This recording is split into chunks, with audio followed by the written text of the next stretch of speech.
George Fullerton Revisited. This is someone I do genuinely regret naming publicly. I messed up big and wasted so much energy into researching this guy. I sacrificed time with my family, with my friends, all for the big contradiction to have been there the entire time. Everyone was telling me not to waste my time, and I did it anyway, all for nothing and just to potentially harm this person's family name.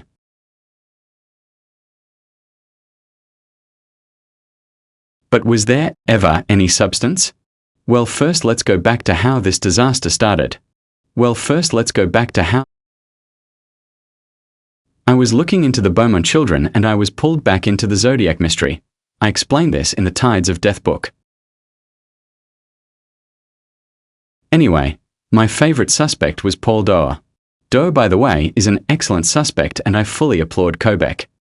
I began thinking about doing a Zodiac killer book, but I then realized something, and it was that Doe already had books made about him and had been claimed by someone else.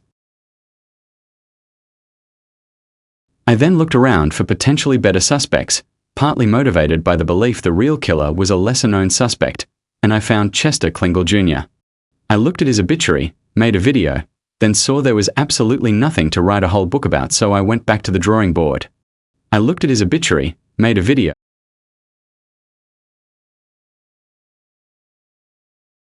Through the obituary site, one George Wallace Fullerton was found. He was listed as an engineer and backpacker, two things that sound Zodiac-ish. I wrote the details down, contacted a few people, but I didn't reveal the name at that time. Then I don't know what happened. Must have been an overwhelming flow of dopamine into the brain that caused me to comment on the name.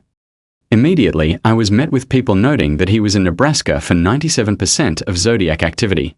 Instead of taking this to heart, I then made the very foolish decision to try contacting his poor daughter, look up arrest records, isolate myself, spam emails and comments, and I even had this one time where I made up a detail.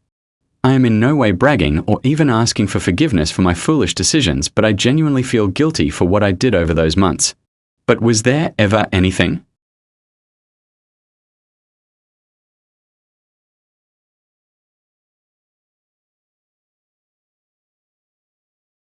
Well, Fullerton was born in 1934 in Nebraska. He worked for his family doing carpentry, then finished high school and attended university in the 1950s. His high school girlfriend turned wife had kids and they moved to San Francisco.